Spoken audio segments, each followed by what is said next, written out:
Crimson laser sights can deter threats and aid in quick target identification, enhancing your ability to protect your family, home, and country. Crimson Trace, making laser sights standard equipment. Learn more at crimsontrace.com. Welcome to Tom Gresham's Gun Talk, where a right is always a right, not a privilege. All right, welcome back to Gun Talk. Tom Gresham here. 866-TALK-GUN is the number. Through the years, we've always, people like to talk about having bear guns. I always joke. I say, I don't care if you live in South Beach in Miami, people want bear guns. And the question is, does it make any sense? Is it something you ought to be thinking about? Are bears really an issue? Well, our friend Jim Shockey was just recently writing about this, and he knows probably as much about bears as anybody out there because he's out there with them all the time. He joins us right now to kind of talk about a subject that's really dear to his heart. Hey, Jim, how are you, sir? I'm doing good. Well, good. Where do we find you today? Where are you located? I'm actually in our Haunted Man Museum on Vancouver Island, near Duncan. So one of the few times that you actually catch me at home. I was just going to say, we never get you. We're always trying for interviews. We never can get you. So I'm glad we're able to run you down. Explain to people, you just wrote this very heartfelt piece about bears, bear management. Explain to people what precipitated that, what happened out there. The trapper and his wife and their 1-year-old daughter, they've got a cabin just down the lake from one of my camps. It's a lake up in the Yukon called Einerson Lake, right close to the border of the Northwest Territories in the Yukon. Extremely remote. The only people that ever go there are us, my family and my guides and the odd client, and of course this trapper and his family. And a couple of weeks ago, a grizzly bear killed his wife and his 1-year-old daughter. And when he came home from the trap line, he found the bear actually charged him as well, and he killed it and found his wife and daughter. The bear had killed them just earlier. And this was not a bear that was unknown to you, right? Well, that particular bear, it's just a grizzly bear. It's not, it's not like it has a name or one that we've seen before. We probably have, but it actually, in that same camp, we had to kill a bear trying to get into one of our cabins to kill a guide about 5 years ago. And we, at that time, we told the powers that be that, look, I called it a grizzly bear plague. There's too many bears up here. We've managed for more grizzlies in British Columbia and the Yukon, and in fact, many parts of the West. We've managed for more grizzlies. Now we have more grizzlies, and no one wants to take the next step, which is okay. Let's stop making more grizzlies and hold the population at some level that's tolerable for the people that are in the wilderness areas. And this is what I told them back then, and of course warned that this is going to happen somewhere, and it happened right at our lake. You have hunted quite literally all over the world. People know you through your writings from your television shows, Jim Shockey. I mean, people know who you are. You spent an incredible amount of time around bears. People will say, and you've heard them say it, people don't know, have not been out there, well, a bear never attacks a person. That's just so rare and so unusual. And, the bears only kill for food. What do you tell people like that? Look at history. I mean, the reason that bear attacks are rare is because grizzly bears were knocked back in population in numbers by our antecedents. Our forefathers, they had to deal with grizzly bears because they were being attacked constantly. Read the reports from 150 years ago, 200 years ago. There's grizzly bears were, there's a reason that they're, horribilis is their Latin name, because they're horrible creatures when they interface with human beings. And I'm not trying to personify, because to them it's not horrible to want to eat something. And it's just what they do. Humans are, that's what they do. The biologists that are bent on increasing numbers of these predators will, they'll tell you, well, the reason is we're encroaching on their area. Okay, so we're encroaching our area. We're there. So we're not supposed to, or what are we going to close on? Now, are we just supposed to die because we've encroached on their, are we going to say, all right, let's take responsibility for this. We're here. What can we do? And I guess, as with everything in wildlife management, it comes down to a balance, doesn't it? Yeah, well, balance and common sense, and I mean scientific reason added in. You cannot have ideologies. You just can't let an ideology be a part of wildlife management nowadays. It's actually irresponsible to the wildlife, let alone the human beings that might be hurt in the case of predators. So yeah, we're lacking in common sense and initiative for somebody to say enough is enough. Now let's start managing these bears instead of making more bears. Find a number that works. We're talking about northern Canada, but the same is true in other parts of the country where the grizzlies are expanding their range, and we have even in the U.S. where we've been actively making sure we have more and more grizzlies. We're either seeing that or going to see that here, are we not? 100%. Yeah, you're already seeing it. That young guide was killed, I believe, in Wyoming with 4 young children, I believe, or 5 young children. This is just the start, and this is what I wrote that long diatribe on the grizzly bear management to the people that are in politics. They should never. It's a conflict of interest. They're trying by populism or demagoguery to get reelected or elected in the first place. They should never have any say in wildlife management.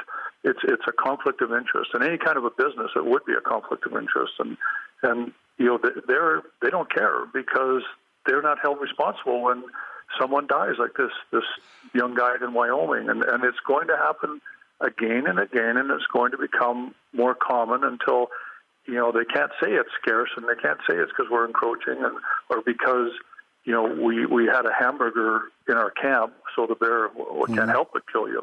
I mean, at some point, like I say, and you pointed out, we have to start having balance in the management of wildlife. All right, let me ask you. We'll get off the management for a second, because people say, "Okay, that's great, but I'm out there, and I want to be able to protect myself and my family." You probably have as much experience with hunting bears as anybody I know, both black bears and grizzly. And I know a lot of people want to carry handguns, and I've done the same thing. I've carried the .44 Magnum. But when you talk about bear protection for Jim Shockey, what do you think of in terms of firearms? Nothing less than a .338 Ultra Mag, .340 Weatherby, the new .33 Nosler is right up there. Anyone that I don't giggle when I hear my 6.5 whatever is enough bear gun, or shoot them through the shoulders and make them drop. I mean, these are tough animals. They're among the toughest of any species, or tenacious of any species in the world. Right at mountain goats. A couple of African species. I mean, bears are tough, and the only way that you can ensure your own safety, you have to be very capable with the firearm. You can't miss. You can't. If you're not dead on, they're going to get to you, and it's just a question of how undead on you were, and whether you're the one that ends up dead. But right, the bigger. There's no such thing as overkill when you're in bear country. That's and I think no such thing as overkill. The distinction there being 6.5 is great for, and people say, well, that'll kill a bear. Well, yes, and that's really not the consideration. It's like with self-defense with handguns. The object is not to kill something. You do that with a .22. What you're trying to do is stop the attack. And with a bear, a 6.5 is not consistently going to be enough to stop an attack, because you have a very large, for people who've never skinned a bear or never, cleaned out a bear, they don't understand the musculature and the bone structure. It is more than impressive, isn't it? Massive, and just their hair alone will put a damper on any of the smaller bullets. The muscle, the fat, let alone if you hit one of their heavy bones. I mean, you've got to have And this, it's one thing to catch a bear unawares and put a bullet through its lungs. I mean, let's face it, I use a muzzle loader for most animals in this planet, right. And who am I to talk about using a bigger gun? But if I'm guiding, if I'm out there and safety is the concern, then like I say, I go with a big gun, heavily constructed bullet, and it's more heavy bullet and soft is better as opposed to heavy and hard. The heavier the bullet, great, you have the momentum. If I could use a 338, 378, I would use that. It's just a gun. I'm getting a little old to carry that gun, and the bolt, the stroke is so long that it's not the best choice. Although the bullet and the caliber is great, love it. But the compromise is, like I say, a 338, 340 Weatherby. Jim, when I first moved to Alaska many years ago, I asked Jim Reardon, who is the guru of outdoor riding and guiding in Alaska at the time, and I said, tell me about bears, Jim. I don't know anything about bears. I'm from Louisiana. He said, well, it's real easy. He said, I don't go anywhere in bear country without carrying a rifle. I said, okay, well, what's bear country? He said, anything that's not paved. There you go. He's a smart guy. Those are the big Alaskan brown bears, right? They're even if I was up there walking around constantly, I'll guarantee I'd have a far larger caliber, 416 Rigby, 416 Remington, 416, something like that. Yeah. Jim Shockey, sure. Thank you so much for spending time. I'm glad we were able to run you down and catch you during the Christmas break, because otherwise you're somewhere in the world and we can never get a hold of you, man. Well, it's my pleasure, and we'll try and schedule these interviews when I am around, because I love your show, love being on it. Well, thank you so much, and best to you and your family for Christmas. You bet. We'll see you at the convention. All right, take care. Jim Shockey. Good, solid information about bears, bear habitat, what's going on with bear populations, and the fact that actually, the risk is there and it's increasing. And I think really eye-opening information about what gun you ought to be carrying. What do you think? Bear guns, if you ever thought about it, 866-TALK-GUN.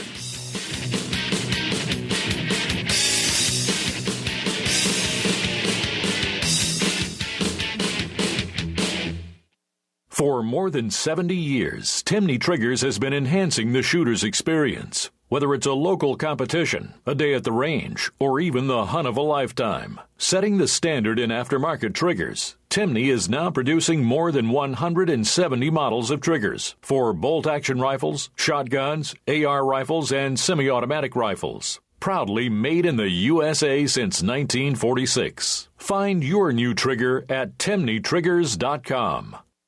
This land, once wild and free, fades now from our memory. But I remember what it was like, what we were like, what we are capable of when we band together. Perhaps more than any other landscape, wetlands embody the life-giving abundance that nature has to offer. And perhaps more than any other organization, Ducks Unlimited is working to ensure that our continent's wetlands not only survive, but thrive for generations well beyond this one. These natural wonders are where waterfowl begin their cycle of life, where the deer and the antelope play, and where we, the people, gather together to see and share what makes the outdoors so great. The time is now to band together with organizations like Ducks Unlimited. The time is now to rescue our wetlands. Why do hunters and shooters love the Ruger American Rifle? With right-handed and left-handed versions, all-weather, Magnum, Compact, Predator, Ranch, and Scope package options, there's a Ruger American for everyone. Lightweight with an adjustable trigger and minute of angle accuracy, Ruger American rifles pack in the features. Is the Ruger American the best rifle on the market? See for yourself at your local retailer or at Ruger.com. That's Ruger.com.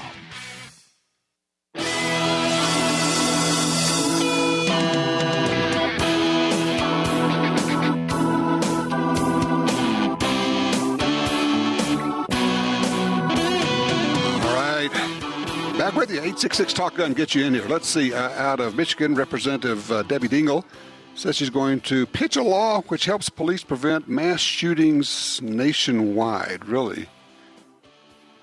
Oh, I see. Red flag laws. Yeah, that's what you're doing. This is the no due process law that the liberals who love due process seem to be pushing everywhere.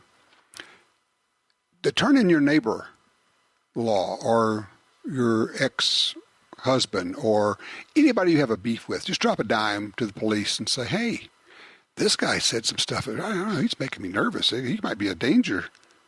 He need to go get his guns. The problem with the red flag laws, the supposed so-called red flag laws, is real simple. It gets people killed. No, it's not hyperbole. We just had a guy get killed by the police in Maryland. They went to his house at 5 in the morning. Think about this now. 5 o'clock in the morning, they're banging on the door. They have come because somebody called in and said, this guy has guns and he's said things that make me nervous. And using their red flag laws, they go to the door to confiscate his guns. When somebody bangs on your door at 5 o'clock in the morning making all this noise, what are you going to do? Well, I'm probably going to go to the door with a gun in my hand, frankly. He did. He ended up dead. Police shot him, killed him. They were there to confiscate his guns. Instead, they killed him. The red flag law results in people getting killed. Simple as that. All right, let's go to line 2. Luke's with us out of Syracuse, New York, with a range report. Hey, Luke, you're on Gun Talk. Hi, Mr. Gresham. I just wanted to say Happy Christmas, and my range report is on the Gundealio app. Okay. I downloaded it about a year ago, and I got a notification on my phone, which I love your notification sound. It's a shotgun being racked, a pump shotgun being racked, so you get a notification that goes, chuk, chuk. I love it. That's right. And I ended up calling, and it was during SHOT Show week, and you guys ended up giving me a Red Dot site, which was great. And I had called in before, but that part I must have skipped out or something. And your staff was great. Everybody was very helpful and nice to talk to. It was outstanding experience. So Gundealio app is awesome. Let me ask you, have you used the Gundealio app to listen to the radio show when you couldn't hear it live? I have later. I mean, you can't use it while you're going live. Yeah, no, it doesn't stream. You listen to it as a podcast later on, so that way you can kind of, it's almost like audio DVR. You can listen whenever it's convenient for you. Yep, I have done that, and I've also downloaded your show on iTunes.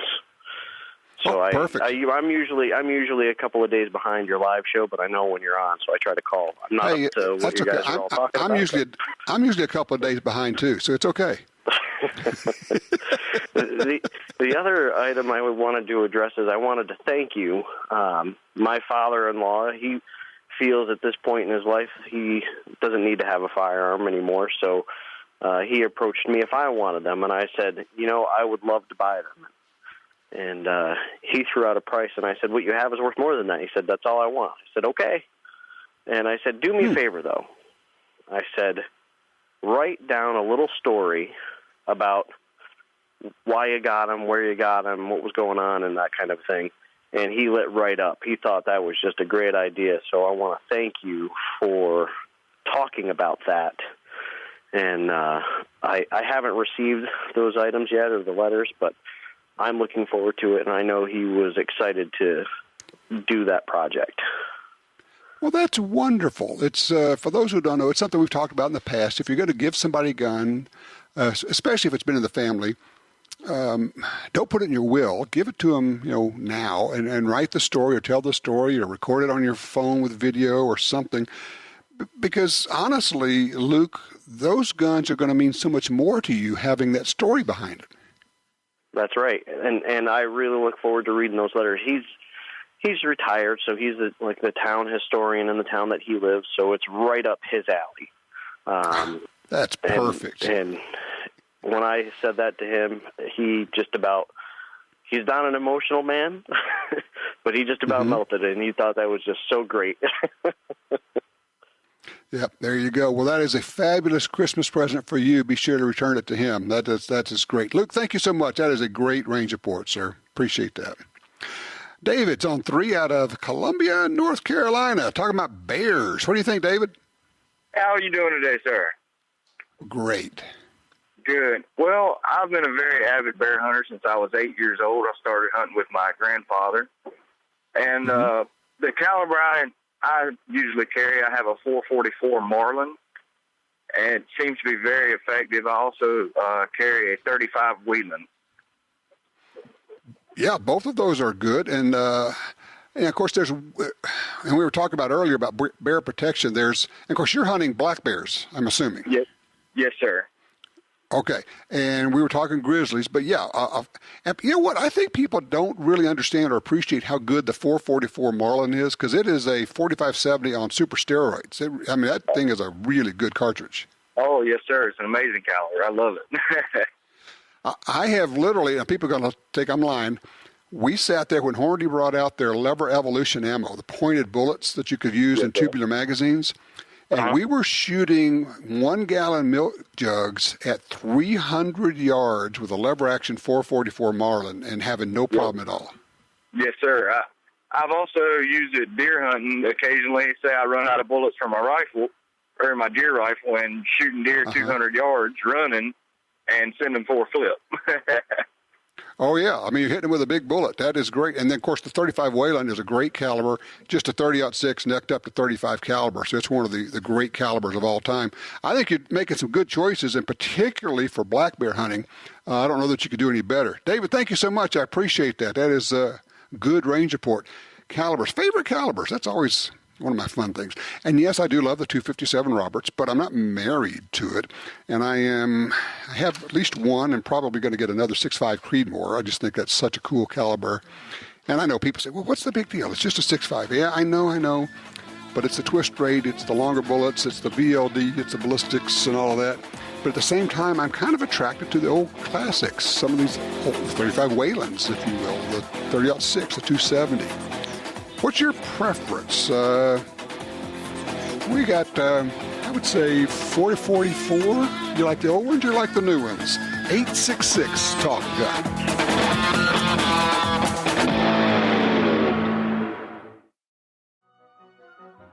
This is Milo Lardbottom, Junior Under Assistant Deputy to the Assistant Director of Deputy Affairs for the Department of Homeland Security, with a special message for listeners of Tom Gresham's Gun Talk. We know who you are. We know where you are. You're right by your radio. We have special cameras that can see into your radio. I have a special monitor built into my aluminum foil helmet. We are watching you. So don't try anything funny, Buster.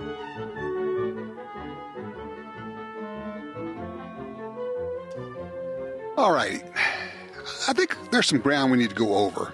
By the way, welcome back. Tom Gresham here. If you'd like to join us, 866 Talk Gun. We are absolutely open lines now, so any topic is available. Something you want to talk about, a gun you bought, one you gave away, one you sold, something you had, or buying guns for Christmas. Maybe stories about that.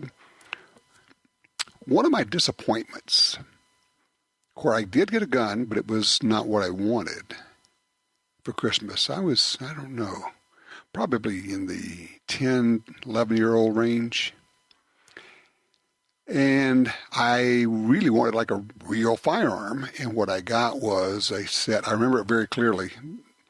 It was like a spinning targets with ducks on them and a gun that shot rubber suction cup darts, and you could knock the ducks over from the spinning target. And it was cool and it was fun, but at that point I figured I was old enough to be getting a real gun. And I can't remember, who knows, it was 9, 10, 11 years old, something like that. Later on, of course, we made up for it, but it's one of those that sticks in my head. Sometimes, and I think this is something we need to go over, because we just had the discussion about the bump stock ban, where several years ago, the ATF, Bureau of Alcohol, Tobacco, and Firearms, issued letters saying, yes, it's okay. These are not machine guns. These don't violate the law. You can buy them. You can purchase them. You can sell them. They're okay to own. Everything's good. Now the government, our federal government, is saying they're going to be banned, and you must turn them in 90 days from the date when it appears in the Federal Register, which it has not yet. By the way, the advice from the attorney who is suing the government over this that we just had on the first hour of today's show, he says, do not do anything with your bump stocks yet. We have 90 days from the date when it runs in the Federal Register. He said, don't do anything because he thinks we're going to get this thing overturned. So don't be destroying them or turning them in or anything yet at this point. But the point of this is, I want to go over 3 different pieces of information for you because I know that some people who are not really into guns sometimes think, God, you gun guys, you're really wound up about this stuff. You really get upset about it. Well, let's go over 3 things here. One, we've got the government telling us it's okay to buy these, it's perfectly fine. And then they come back now and saying, no, actually, yes, we said it was okay. I know. But it actually wasn't. And we're now telling you it wasn't okay. And no, you're not going to be grandfathered in. And no, we're not going to pay you for them because, in point of fact, it was actually illegal. And we're going to be nice about it and give you 90 days to get rid of them or turn them in or destroy them. After that, we can put you in federal prison if you have them, even though we told you it was okay.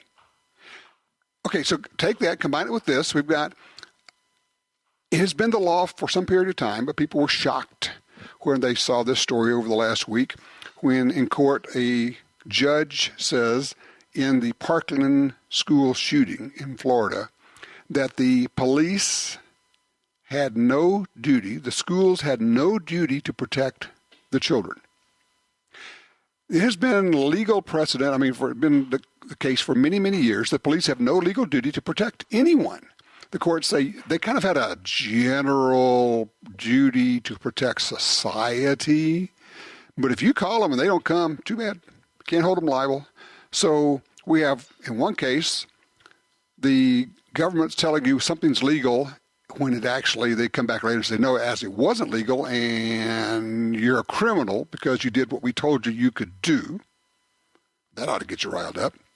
And then we have the court saying, yeah, the police actually don't have a duty to protect you. You're actually on your own. But at the same time, of course, we have these gun-free zones where they say you can't take a gun, you can't actually have a means for protection, but we're not required to protect you either. And then we have the loss of your gun rights for life on the conviction of a felony or actually even a misdemeanor crime that could sentence you to a year in jail, or any misdemeanor crime that they dubbed to be domestic violence. You could serve your time, but when you get out, you can't for the rest of your life own a firearm.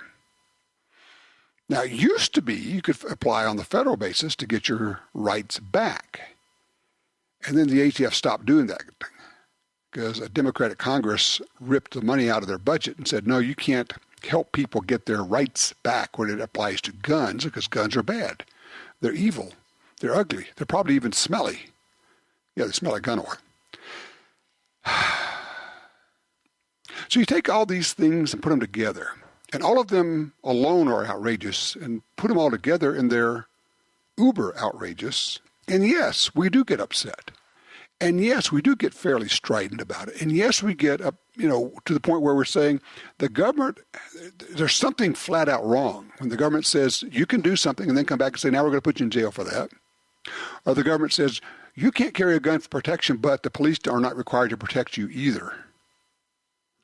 There's just something wrong. And when you start looking at that whole package, you start to realize why some of us on the gun rights side occasionally sound just a little bit urgent, energized, and yeah, I get it, maybe even a little bit strident at times. That's because, it's a matter of what's right. It's a matter of what's in our Constitution, the Bill of Rights. It's a matter of what it takes to keep yourself and your family alive. What would you do to protect your family? Literally, no kidding, seriously, what would you do? What would you do? And they're saying you can't. I'm sorry, it'd be illegal for you to protect your family. So yeah, we get upset about it.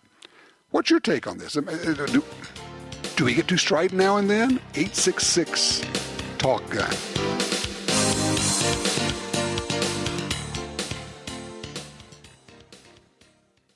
Maximize your firepower and accuracy with Remington's new Model 1911 R1 Limited Double Stack. Up to 19+1 double stack capacity, so you can spend more time shooting and less time loading. Next level accuracy and handling with a 5-inch ramped match-grade barrel and adjustable match-grade trigger for greater precision. Learn more at remington.com/handguns. The new Remington Model 1911 R1 Limited Double Stack. Welcome to a new era at Remington.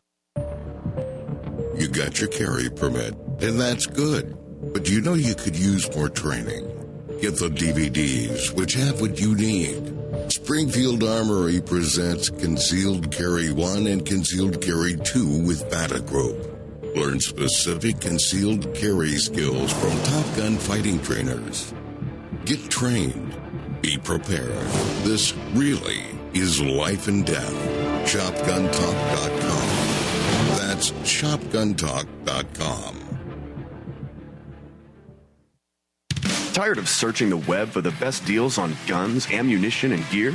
Download the free Gun Dealio app today for deals and discounts right at your fingertips. Handguns, rifles, shotguns, ammo, optics, lasers, gun safes, targets, gun cleaners, grips, slings, and much, much more. Save money on products you want from the companies you love. New deals, discounts, and rebates added daily. Gun Dealio, available for free in the App Store and Google Play. When the U.S. military's elite units and law enforcement agencies across the globe demanded innovation and reliability, they didn't settle. They chose Sig Sauer. When world champion professional shooters demanded precision accuracy, they didn't settle. They chose Sig Sauer. So it's no surprise more and more civilian gun owners are refusing to settle for anything less. They're choosing Sig Sauer firearms, ammunition, electro-optics, suppressors, air guns, and training. Sig Sauer. Never settle.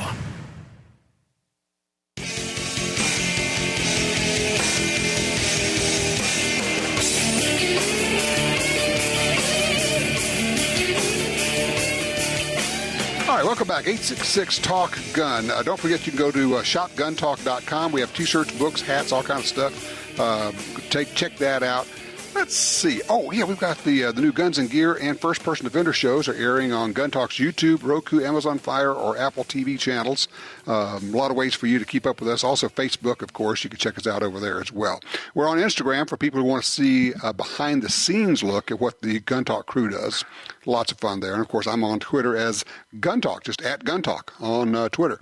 Line 3, Mike's with us, Newburgh, Oregon. Mike, inside the waistband holster, what are we doing?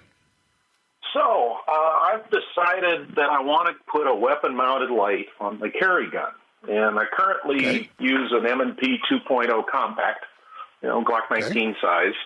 And I've got an op-ready CZ-P10C on order that I probably will work in as rotation also. I shoot carry optics in USPSA, so I'm getting pretty good with the red dot, so having a red dot as a carry gun is where I want to go. But I want to hang a light off the front of it. I'm trying to find a hybrid holster that I can do that with. And thus far, I've only found one place, and it only has some off-brand light that I want to put a Streamlight or a Surefire on it, and I can't find any place to do that. All right, let's back up. So what's the gun we're going to equip now? Start with that. Either a Smith & Wesson M&P 2.0 or a CZ P10C or both. Okay, or any one of those things is a good thing. And then you want to put a good light on it, so you're looking at Streamlight or something like that, Surefire or something. Okay. Yeah. I think what you're going to have to do is put aside the notion of which style holster you want for the moment. Just for the moment. You've got to play along with me here. And say, okay, let's just go see what's out there for this combo. And you go to CompTech, and you go to all these different websites for different holster makers. And you're going to find one of them that says, yeah, we've got an inside the waistband for that pistol, for that light. And you may just have to say, if it's a good brand, it's probably a good holster, and it's probably going to be comfortable, and I'm just going to go ahead and try it. As opposed to saying... I'd rather not, because you talk about your drawer full of holsters. I have that in spades, and I know what doesn't work for me. Okay. And, right now almost any of the good quality, hybrids work really well, and I'm really happy with them. Anything that's just let me ask you a question. That's just pure Kydex isn't working. Have you contacted any of the hybrid makers? I understand. I would contact, as in call on the phone, one of the hybrid makers. Do you have any hybrid holsters now, and what brand are they that work for you? Oh yeah, I've probably got 10 hybrid holsters now for 3 or 4 different firearms. Contact the makers of those, the ones that you know already are working for you, and say, look, this is what I want. Now, I'm just spitballing now. They may have a mock-up there of the gun and the light, and it's not really hard for them to make a shell, a Kydex shell for that. And they may just say, well, we'll just make one of those for you. I think if you ask, you might just be surprised at what you might get.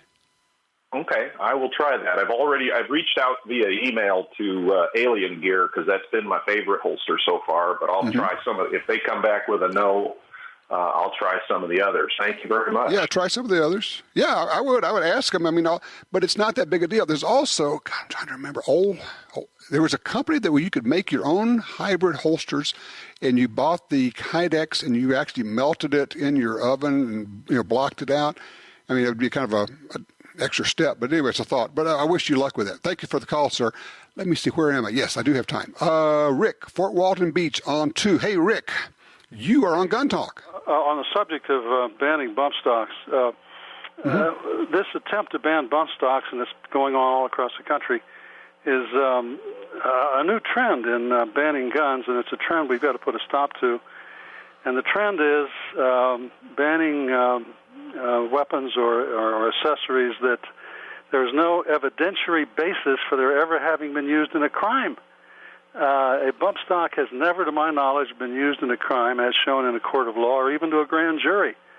And yet they want to ban this thing and make it criminal even in a lot of states. All right, let me back up. I'm probably with you philosophically, but on the facts, obviously the bump stocks were used in the Las Vegas shooting. No, they were not. There were press reports that bump stocks were found in the hotel room, but no evidence was ever presented to the grand jury or in a court of law because, very conveniently, the 60-year-old retired accountant that supposedly did all the shooting from the 32nd floor over a 300 or 400-yard range just happened to end up dead, and no investigation was ever conducted to determine if there was more than one shooter. There's auditory evidence that there was. Anyway, the whole thing is a murky cloud of misinformation. Okay, I mean, I understand what you're saying, and I'm familiar with that idea. At the same time, 99.9% of the world believes the information that was presented that this fellow used bump stocks. I believe he used bump stocks. So while I don't agree with the ban, I think that we would be, honestly, I think we're doing ourselves a disservice and doing harm to our arguments to say that they haven't been used in crime. I don't think it goes anywhere, honestly.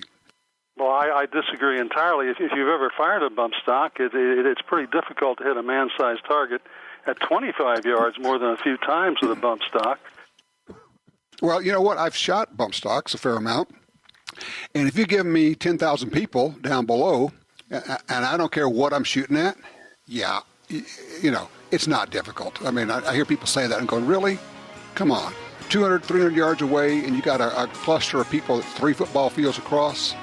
You can just let her rip and go. Yes, I think that's what the guy did. I think he used the bump stocks. I think it was horrible, but it's not the device's fault. It's not our fault. It's the murderer's fault.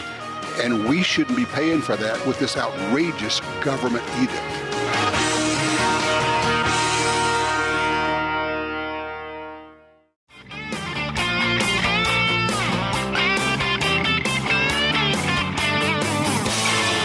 Still have time for you to jump in right now. If you'd like to throw in a thought, 866-TALK-GUN. In fact, if you want to just throw in a quick thought, it could be a 10-second one. By all means, give me a holler. Tom Talk Gun is the number. Give me a holler. You could also make it into the after show as well. Thinking about let's see, today is Christmas Eve, 2 days before Christmas. There's still some shopping time. Yeah, I know you can't go do a lot, but you could do something. Let me throw out a few thoughts for you. Obviously, gift cards are always decent, particularly if we're talking about firearms. Let somebody choose his or her own gun. But I'm going to push the training idea. But let me throw out a thought that's more than just training of, hey, you need to go learn to shoot a gun. How about a gun shooting training adventure? Offer to go with somebody. And I know it gets pricey, but it might be something you could do. Whether you can go to a gun site or a Thunder Ranch or Shoot Right Academy with Tiger McKee or the SIG Academy up in New England. You can go to one of these places. I have some friends who live in Australia, and they come to gun site like every other year, and it's their getaway, their vacation. And there are a lot of couples now that go to gun site or different places like that for their vacation. And yeah, it might take a little bit of salesmanship on your part, but I don't know anybody who's ever been to particularly gun site, but other places where they haven't enjoyed it. I'm not one that's going to go to a place where I'm going to get yelled at like a drill sergeant yelling at people, but that's not what they do. It is good instruction, solid instruction. It saves your life stuff. It changes your life. But boy, is it ever fun. And I'm just thinking, that would be a really cool gift for someone. It could be for a spouse. It could be for a son or a daughter. Oh, it could be for a father or a father-in-law. Hey, let's go out and do this thing. Somebody's really into that. The other thing they do, you may not know of this, is there are places where you can go and get that kind of instruction for really cool hunting experiences, where you do big game or dangerous game training, where they have targets that pop out or big life-size targets that you can shoot. The FTW Ranch in Texas, wonderful facility. You would so much love it. And you could do long-range shooting there. You could do their hunter prep course. That kind of thing means more to somebody. It stays with them. Yeah, you could give them a thing, but you give them this kind of instruction. They can go out and take a class. And then when you can do it together, I'm just thinking that would be one of the coolest gifts somebody has ever had. And you say, we're going to do this. We're going to, I know and I get it. It's expensive. There's no getting around it. But when you go do a 3 or 5 day class somewhere, it just is. But it's also something they'll talk about for the next 20 years. No kidding. They really will. It's that kind of a deal. So, yeah, yes, a gun is fine, and optics and all the rest of it are cool. But it's really about experiences. And it's funny, I think a lot of us, as we get older, as we get a little bit of experience behind us, we're not looking for the stuff so much as we are looking for the experiences, the stories, the memories. We're building memories as we go. And when you can do that, take somebody and go do that kind of thing together, a cool hunt, a cool training experience, long-range shooting camp, whatever it happens to be, I think it means an awful lot to everyone, including you. And, of course, if you're going to give someone a gun that's been in the family for a while, give it to them now, not in your will. That way you can tell the story, you can write it down, you can record it for them. In the meantime, just wishing you and your family the best for Christmas this year. Next week, we'll talk about New Year's resolutions, where we're going to have a few. If you'd like to jump in right now with your ideas, we could join me for the after show, 866-TALK-GUN. In the meantime, have a lovely Merry Christmas, and keep everybody safe. Don't forget, call your friends, tell them how much you love them. It's okay. You can actually do that. I'm Tom Gresham. Thanks for being here. I do appreciate you joining me.